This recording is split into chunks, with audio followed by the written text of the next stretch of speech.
Oke, welcome back again. Selamat datang kembali di video tutorial bahasa Inggris berbasis otak kanan. And at this moment, we are going to study the continuation, kelanjutan dari video sebelumnya tentang the secret of pronunciation. Jadi rahasia tentang pengucapan yang selama ini banyak orang mengalami kendala. Kalau di video sebelumnya kita sudah belajar tentang pola pengucapan untuk huruf A, di mana di situ ada pola penyebutan huruf A itu sendiri, kemudian A menjadi O, A menjadi E, A diayun ya seperti E, dan A dibaca E, dan seterusnya. Nah, di video kali ini kita akan ngebahas huruf selanjutnya, huruf vokal selanjutnya, yaitu huruf I.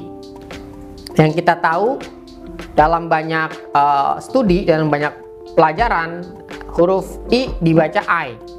Tapi faktanya, but in fact, we do not read I ya for I. Jadi faktanya kita tidak selalu membaca huruf I itu bacanya I. Nah, saya kasih contoh beberapa kata yang nanti akan saya jelaskan berkaitan dengan cara pengucapan dari setiap kata tersebut. Ya, yang pertama adalah I dibaca I. Jadi ini yang jujur nih, I dibaca I gitu ya.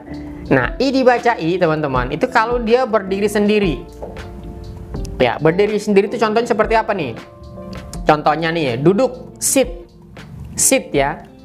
Ya, kemudian sedikit, bit, kemudian besar, big, kemudian menggali, dig, dan seterusnya. Jadi huruf I dibaca I teman-teman, itu kalau dia berdiri sendiri ya, dig, sit, bit tadi ya, kemudian fit, fix, dan seterusnya. Nah, kemudian yang kedua, pola huruf I dibaca I atau diayun ya, I. Contohnya yang pertama adalah tadi sit, duduk. Nah, ketika kata sit yang duduk ini di akhir huruf, maksud saya di akhir kata tersebut ada huruf E, maka bacanya jadi site. Jadi situs, site, website. Ya kan? Karena di ujungnya ada huruf E. Sit jadi site. Nah, kemudian tadi sedikit, bit. Ketika di ujung kata tersebut ditaruh huruf E, maka jadi diayun, yaitu bite, artinya menggigit. Nah, ya kan? Kemudian contoh selanjutnya, setelah huruf I diayun atau dibaca I gitu ya. Tadi sudah saya berikan beberapa contoh, dan saya berharap Anda juga bisa mencari contoh-contoh yang lain yang selain yang tadi saya sebutkan. Please try to find out some words that can be pronounced ya. Tadi mau yang I atau yang I. Jadi silakan dikasih contoh-contoh lain dari versi Anda sendiri. Kemudian yang ketiga, pola huruf I dibaca E. Ya, I dibaca E itu kalau setelah huruf I ketemu huruf R. Contoh apa? Burung, bird.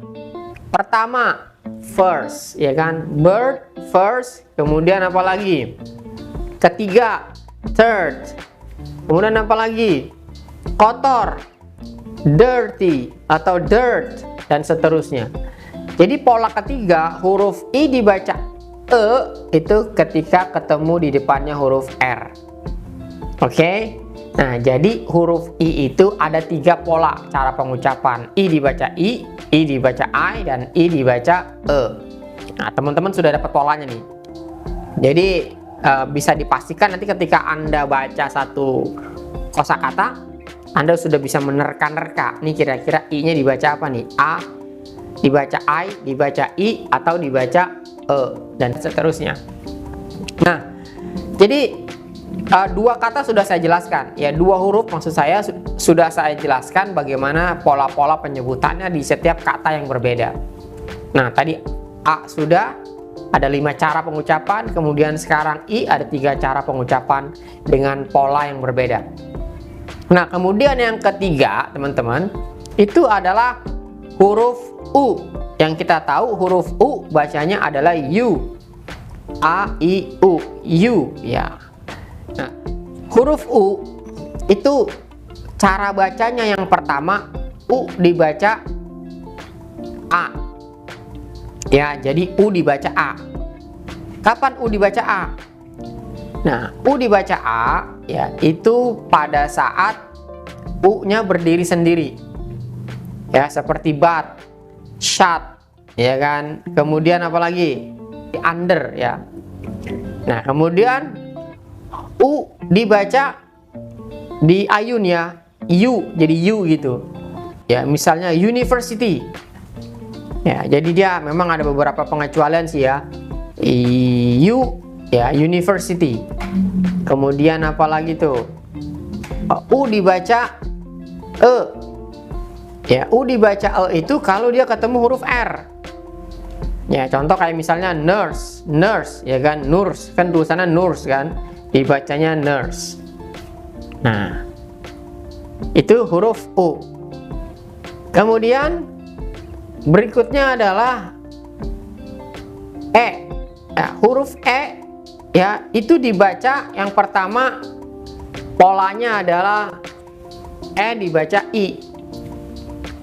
E dibaca I itu kalau dia huruf E-nya ada 2. Contoh misalnya C.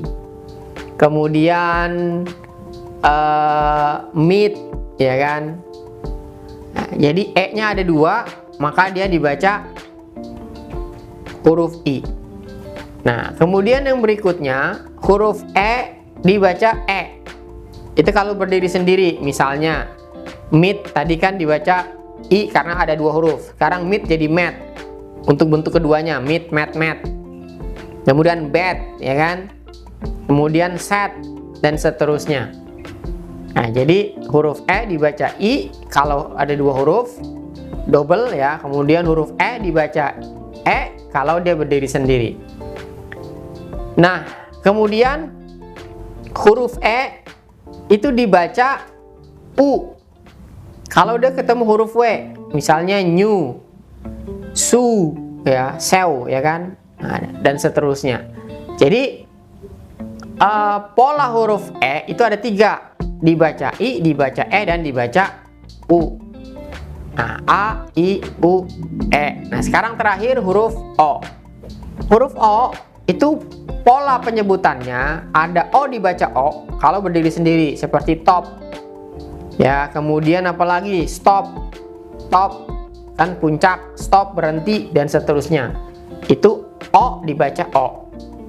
Kemudian yang kedua, penyebutan huruf O selain O itu sendiri adalah apa? E. Ya, jadi O dibaca E kalau ketemu huruf R.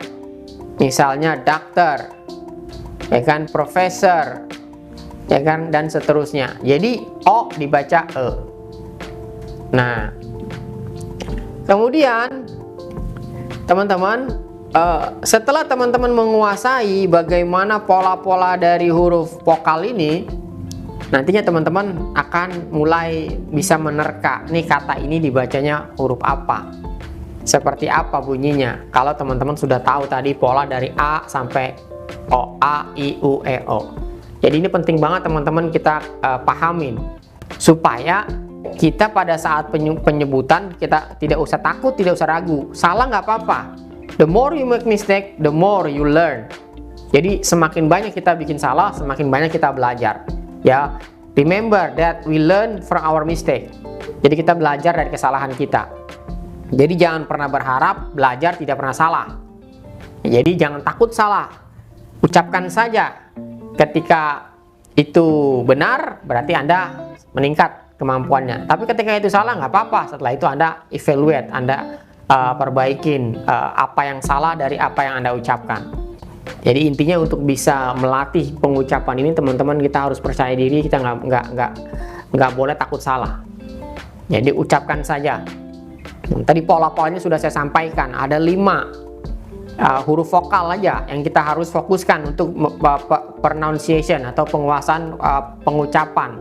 Karena huruf konsonan itu ya tidak perlu kita harus bisa menyebutkan satu persatu, karena faktanya di dalam kata dia tidak berubah gitu.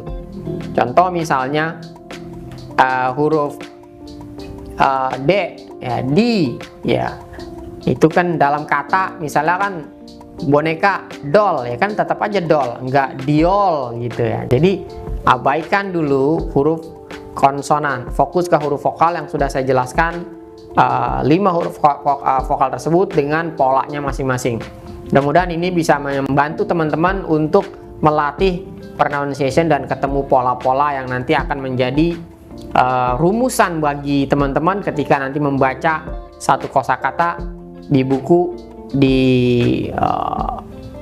media-media yang lainnya. Okay, I think that's enough for this topic. Thank you very much for your attention. See you on next videos. Good luck.